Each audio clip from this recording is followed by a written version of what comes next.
Assalamualaikum dan salam sejahtera dan selamat kita berjumpa lagi dalam siri yang paling akhir pada webinar kali ini, iaitu wrap up session. Pertama kali saya nak mengucapkan terima kasih kepada semua yang dapat hadir, dan bagi pihak Puan KP JPPKK mohon maaf kerana sepatutnya beliaulah yang buat wrap up tetapi tidak dapat atas sebab-sebab yang tidak dapat dielakkan. Jadi saya sekali lagi menampil untuk membuat sesi rumusan, dan kali ini saya rasa banyak yang boleh kita pelajari daripada beberapa hari telah kita berwebinar dengan adanya beberapa panelis daripada dalam negara, pensyarah-pensyarah universiti, industri dan sebagainya. Dan topik yang telah kita beri pun adalah topik yang bersesuaian dengan agenda 4IR, di mana melalui agenda 4IR ni bagaimanakah kita nak menyediakan institusi kita, nak menyediakan pelajar-pelajar kita untuk menghadapi disruption yang akibat daripada 4IR.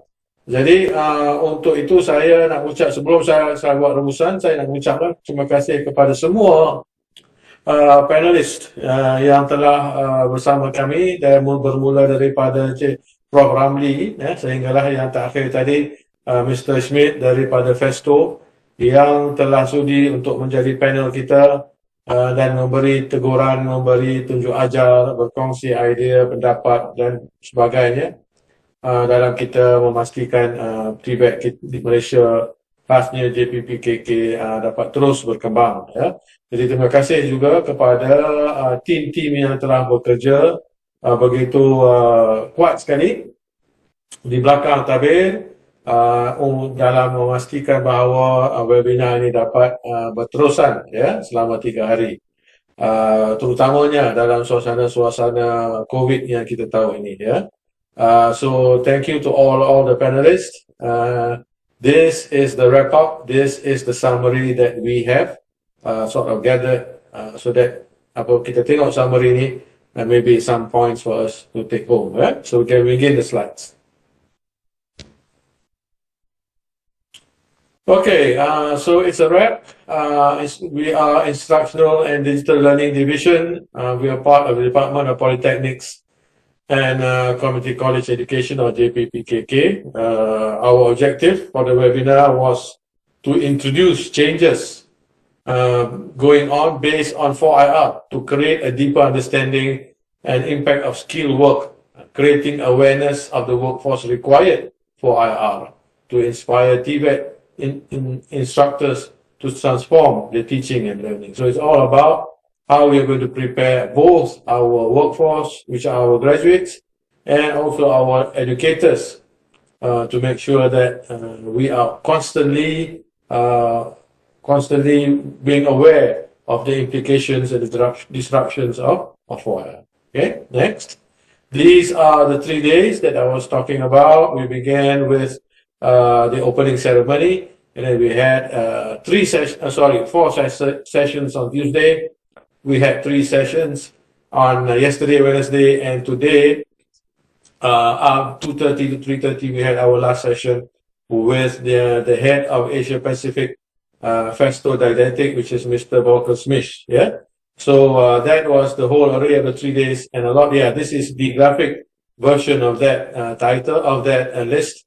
These are all the people who are with us for the past 3 days, sharing 6 international speakers, 14 presenters. Each gave a 45 minutes presentation and 15 minutes of Q&A. So in total, we have calculated about 1,000 participants in total. So each webinar or each series each slot constitutes about 100 to 150 participants. So thank you very much. And we hope that what we have brought forth is helpful for all of us. Yeah. Next. So this is the studio. We have run now our webinar. It's located in Department of Polytechnics and College Community. So this is the dry run that we did with some of our panels. This is with Volker Smith.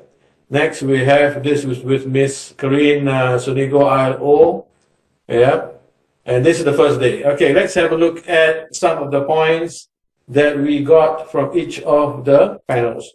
From the first webinar, from the first series or slot was from Professor Ramli Mustafa Upsi. His title was Transforming TVET, TNL with Digital Technologies. 2 points were I found to be very interesting, among many other points, of course, but these are the 2 things. He says that curriculum development is one part of change. The other are human resource training, infrastructure readiness, and policy. So what we're trying to say is that we often say curriculum needs to change, curriculum needs to change, and curriculum needs to change. But we forget that curriculum is just the tip of the iceberg. What has got to change is, or to be at par, is the human resource training, is the infrastructure readiness, and the policies to be introduced, especially if you want to introduce work-based learning or to U2I and so on and so forth. Those are the policies that have got to be in place so that the changes in the curriculum can be implemented. If not, the changes will remain, how should I say, irrelevant, because it doesn't live in an ecosystem that is supporting it. So that's the first point that I feel that we should take into consideration. The second one is he introduced, or he brought us our knowledge to pedagogical model of the 21st century, something very suitable with technological change. He calls it EPIC, EPIC, which is made up of whatever we do and however we teach our students from now on, especially within TVET, it has to be experiential, boleh dialami, bukan dalam classroom bercakap, experiential, context-based, participative, that means the students do not just sit there, but they are participating, collaborating, creating, being curious, and so on and so forth. It's very much image-driven. This is something that is new. Our teaching is no longer text-based. It's more image-driven. Videos, photographs, TikToks, those are the things that it seems to be driving today's communication channels. So very much image-driven and, of course, connected. Without connectivity, we are back to the 18th century classrooms of chalk and talk, which in some cases might be the best approach. I'm not saying that it's not, let's forget about it. I'm saying that there is in due circumstances, chalk and talk might be the only relevant method of teaching. So that was from the first series, on the first slot from Professor Ramli. From Dr. Omawati, we had quite about 4 or 5 points. She was saying about integration of Industry 4.0 into teaching is still not well practiced. Why? Due to several limitations, such as budgeting, lack of knowledge, and difficulty in changing from traditional pedagogy to the more advanced and digital pedagogy. But the points that I find interesting is that she talks about data is everywhere, except in the classroom. What she meant by this is that if we consider data as the new oil, then in our classroom, whatever we teach have got to be data-driven. We have to have a segment within our classroom that deals with collecting data, with analyzing data, research for data, and predicting what is to come based on the data that is available. So those are the things that I think even in an environment where there's lack of budgeting or lack of technology and infrastructure, that we can start off introducing the use of data in our classroom, in our classes, so that we can start thinking like how should I say, computer thinking, computational thinking, right? So that we are prepared to deal with data, because that is what is differentiating us now from the pedagogy of the past. Yeah. So use 4R enabling technology in classroom to build excitement for students with data. Again, it's all about data during learn and work assessment and PBL, problem-based learning, and so on. Right. So that was the innovative didactical approaches to learn and teach within Industry 4.0. Data is important. Next, we had two panelists from University of Mauritius, Associate Professor Dr. Muhammad Isaac and Dr. Yusra. Both these people talked about scenario-based learning, the role of teachers in scenario-based learning. How are we going to make sure that whatever we teach within the classroom is based on an actual scenario that is happening in the industries.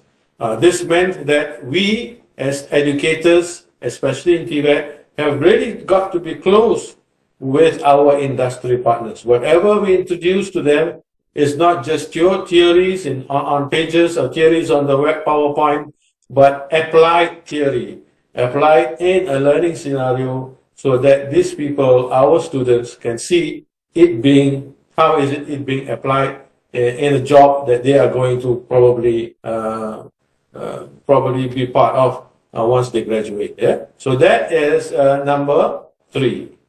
Next, we are also some points of activity-based learning, selecting a specific skill set, describe a process model, and so on and so forth. I'm not going to go through publishing a scenario. All of this talks about how we, as the educator, must communicate with the industry and make sure that we understand how their skill sets are being organized in a particular skill or in a particular job before, and we can use it, in our teaching and learning processes.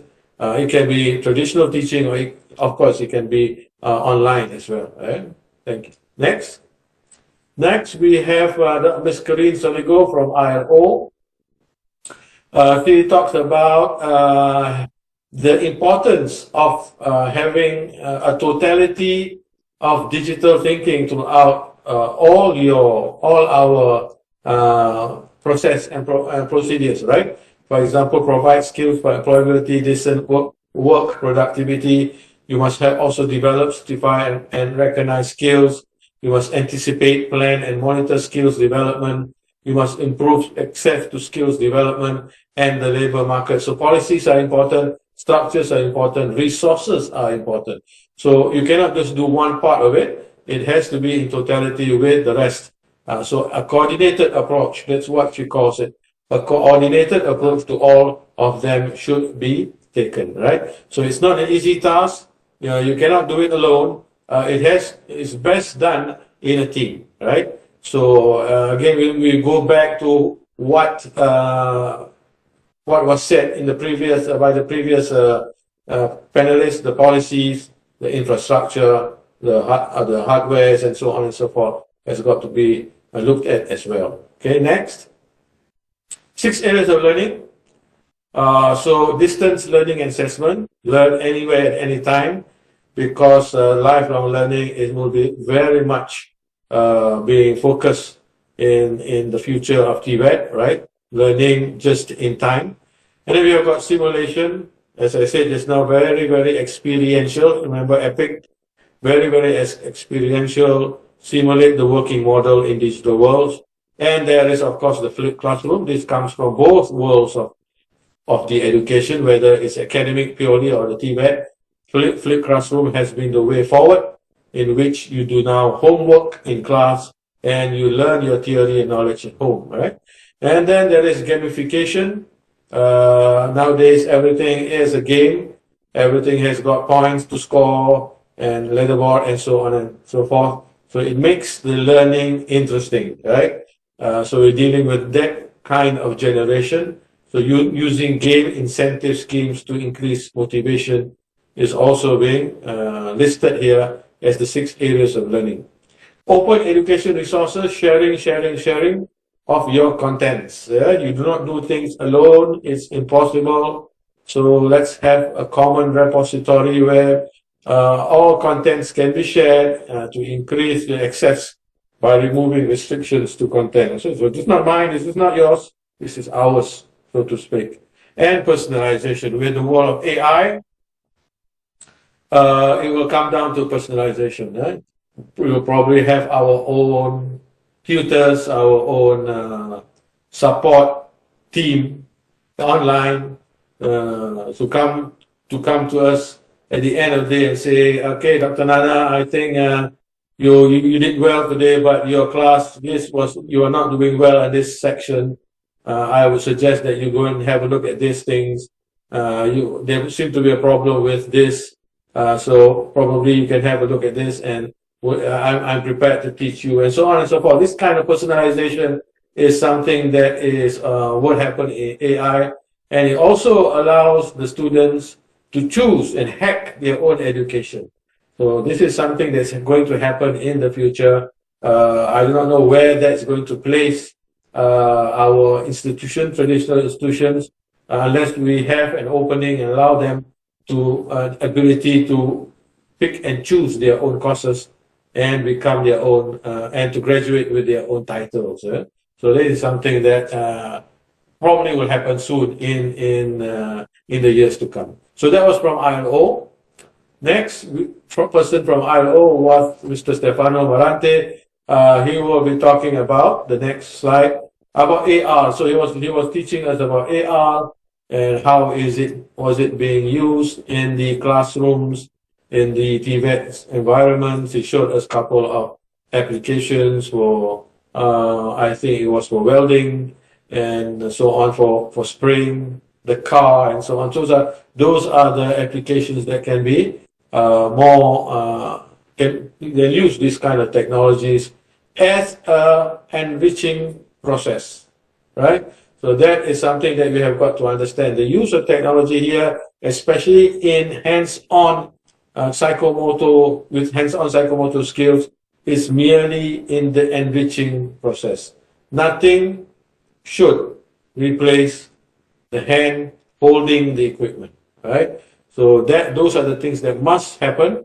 But of course, AR and VR is here to help you to understand and to be engaged in the environment and the skills before you go in and do the actual work. It's not like a pilot and simulation. So we have got 1.5 times more engaged students, 75% more increase in memorization of content, 1.9 times of visual attention and so on. So these are the findings that he sort of shared with us. As when students are using this kind of technologies. Next. This is a graph that shows how VR used to be a very expensive technology, but as time goes on, it is now becoming more and more affordable. And so with that, we find that it will be part and parcel of the e-learning and the normal traditional classrooms. So if that happens, then it used to be expensive, so that was the problem.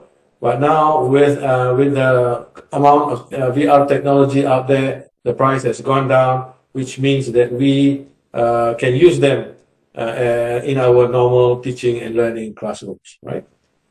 Day 2 was talking with two gentlemen from FESTO, Mr. Ng Swee Min and also Mr. Fu Tek Hong, who were both Malaysian FESTO didactic.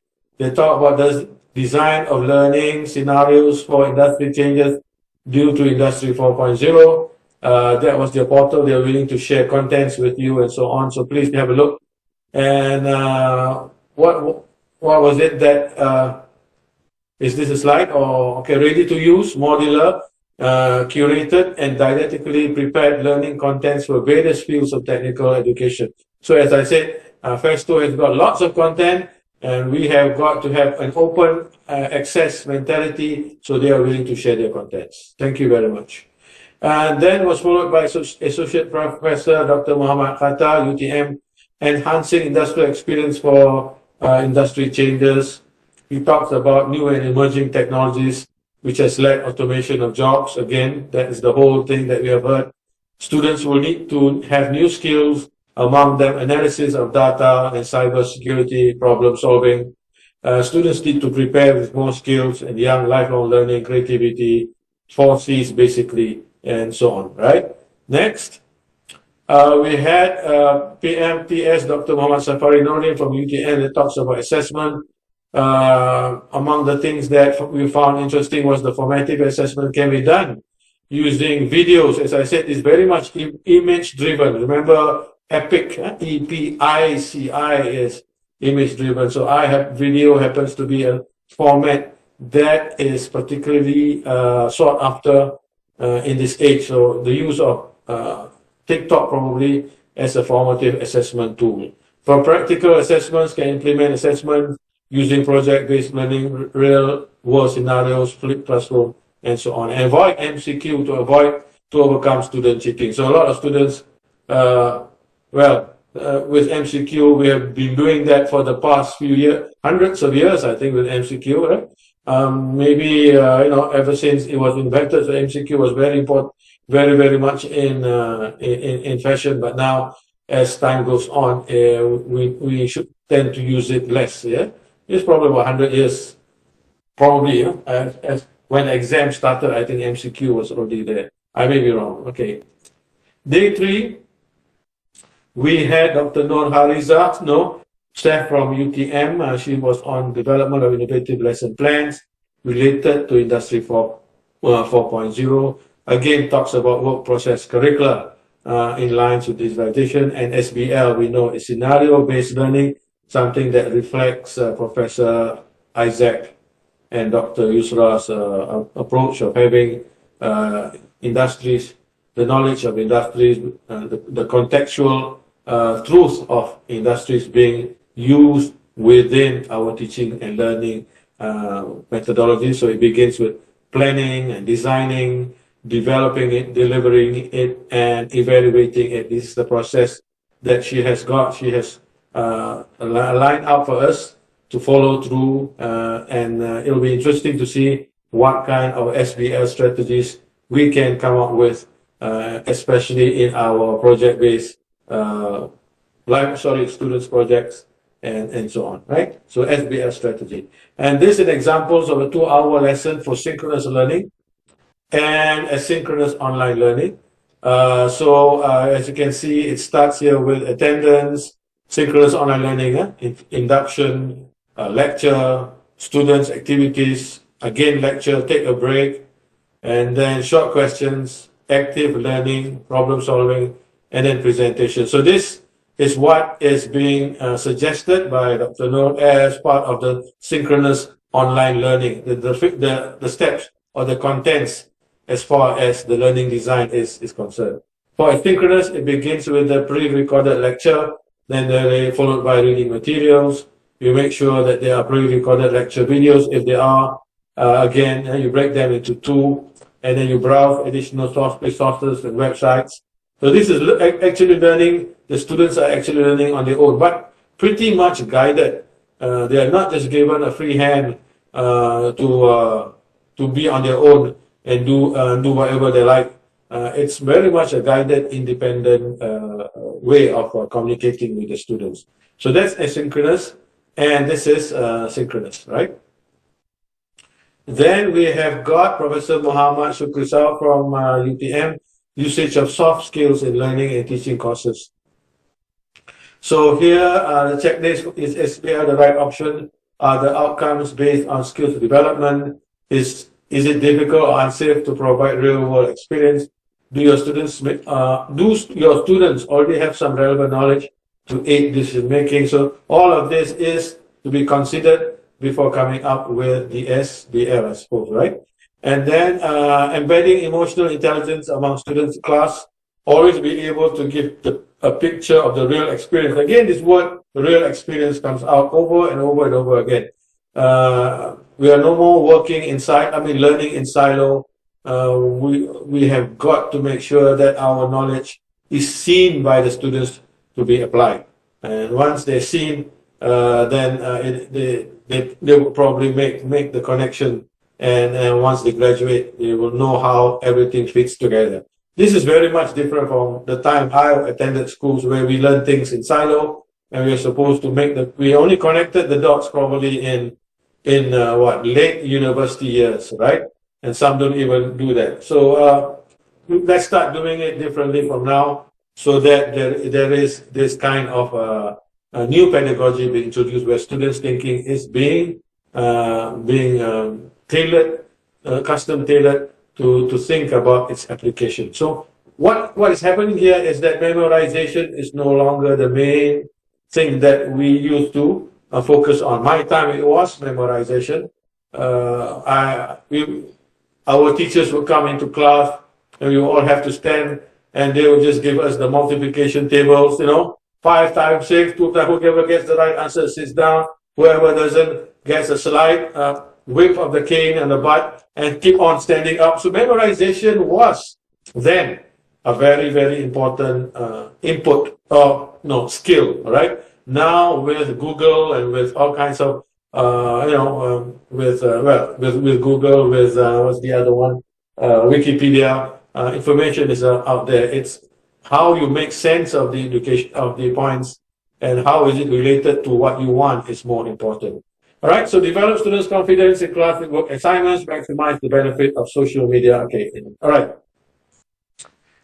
Okay. This was recently the last one with Mr. Volker Smith.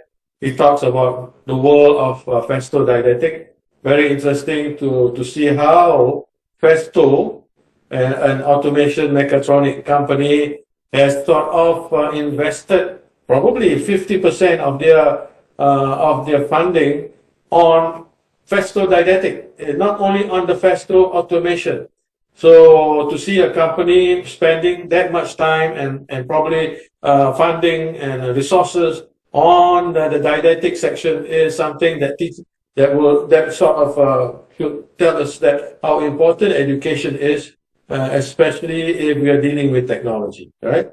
So to have the right skills, to have the right attitude, to have the right culture before entering a factory. In the case of the diagram here, all of that is very important, and so Festo has looked into those things and made it compulsory to have such a combination between didactic and also automation. So some points here. TVET, talent shortages across the world, mainly in TVET sectors, but also VET sectors is seen as second choice only. So I was surprised from someone from Germany who would use this statement that in many countries is perceived as second choice only. We thought there was something only happening in our parts of the world. In many countries, courses and curricular contents are outdated. Yes, but I also like to remind that curriculum and course contents are not the only thing that has got to change. Remember the 4 things that must come together. And then most educational programs are not addressing new technologies, right? Probably we have to continuously use new technologies, not only learn about them, use them in our teaching and learning, use them in our management, so that we are part of that new technology culture. Skills gap, yes. Inhomogeneous knowledge and skills are prevailing. No real standards globally, or this is something new. We are here in this part of the world where standards are very, very much the thing. We are talking about what is the standard, how do we measure up, who should we benchmark. But here we're talking about inhomogeneous knowledge and skills are prevailing. So that's the new there's the new world, coming in and breaking up the old boundaries, right? Homogeneous knowledge and skills certification globally would support employment, okay? So your skills and your knowledge certification would support employment. But again, we have got that inhomogeneous knowledge and skills which is coming, and so this is going to clash, right? Due to the current pandemic, hands-on skill development is lacking, of course, obviously. So we plan to use, hopefully when the pandemic is over, this hands-on skill is going to be focused on. so that it will no longer be lacking. But then again, I see the presence or the purpose of upskilling and reskilling to play a very vital role in the next few years, right? What do we need? Okay, this is integration of technology fields into education systems, educational solutions, new technologies, holistic education, flexible learning path, practice-oriented educational programs, mobile access to education, competency-based education, and so on. So the key learning trends are blended. Learn as you work. It's no longer now work or blend or learn. It's a blended approach, right?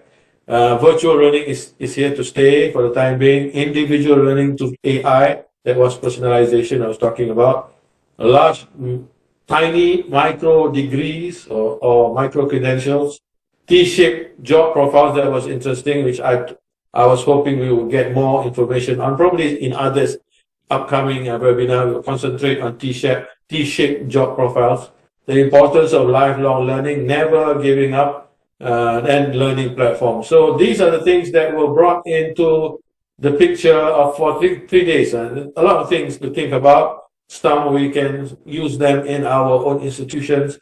Some we need to combine and modify to suit our environment that we have in each of our institution. Next.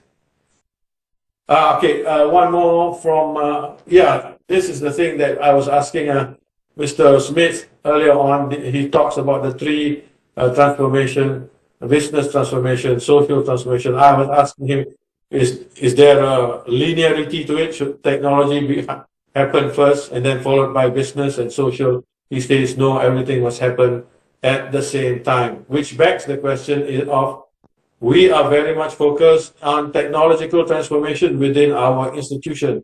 Do we have the right technology? Do we have the right infrastructure? Do we have our AR? Do we have our VR?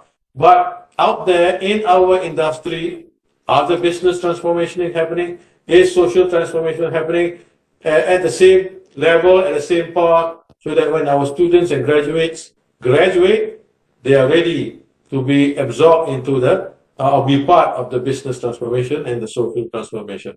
So this is a very, very important point that he has brought in, that we can use to measure our country, that we can use to measure our industrial level of expertise, our social transformation. All of that has got to come together. If not, we will be spending too much money on technological transformation, and our students go out and nobody's using it. Yeah. So again, this is something to keep in mind. Next. This is the post-webinar survey that all of you from day one, right? Sort of filled in.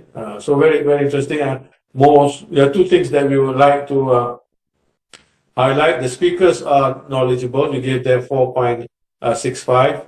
As a result, when I gain new knowledge. But something else that we found interesting was I plan to apply what I learned in this webinar. So probably for the next webinars, we will help you with sharing the best practices, how things are being applied, how should AR, VR be applied, how should SBL be applied, and so on, right? Okay, Smith mentioned the importance of integrating technology fields into our education system. Yes, you cannot take away technology from education system, but then if you are in an environment where technology isn't there, that doesn't mean it's the end of the world, right? As what Dr. Umar was saying, you can start by training the mental skills, especially where data is concerned. Yeah. So that at least is the least of the initiative that you can do if you are all alone somewhere in the outback with no technology, right? Okay, so this is the people behind. Thank you very much to all of them working continuously, working hard to make sure that the webinar is a success. Whether it's a success, it's all up to you, ladies and gentlemen. How you use these contents, Do you come back to us? Because all of these are recorded. Do you come back to us? Do you view them constantly? Do you modify them? Do you creatively adopt them into your teaching and learning? If not, it will remain like the, how should I say, it will remain like the fruits in your refrigerators, right? Only used, or summertime, it gets bad and it's being thrown out. But please do visit the refrigerator often, see what's there, take it out, play with it, think about it, contextualize it, and make sure that it's being used, right? So thank you, and these are the moderators. Also thank you to the moderators who are also part of the who are also part of this webinar this time around. I'm down there, okay? So we're very happy to meet all of you and to discuss and to gain as much knowledge as possible, right? Thank you. And the posters design were done by Huda, Shamil, and Diana. Thank you very much. Beautiful posters. And last but not least, a 4-point summary. Members of society must and should be willing to be adaptable to change, right?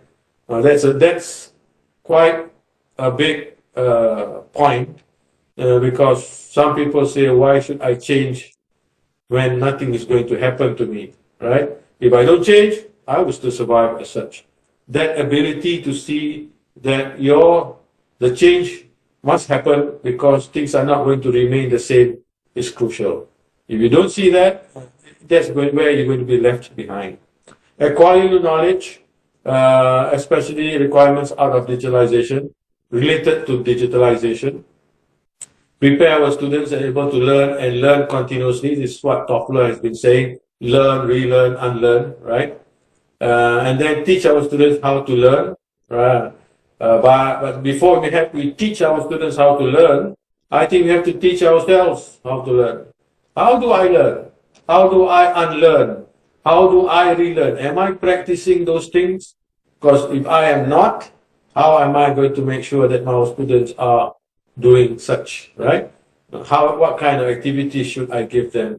How should the thinking be constructed? What kind of SBL approaches should I give? So it all begins with us as the lecturers before we try it out to our students. So a big thing, these 4 points, if you can come up with answers to them, I think we have achieved our webinar content for this time.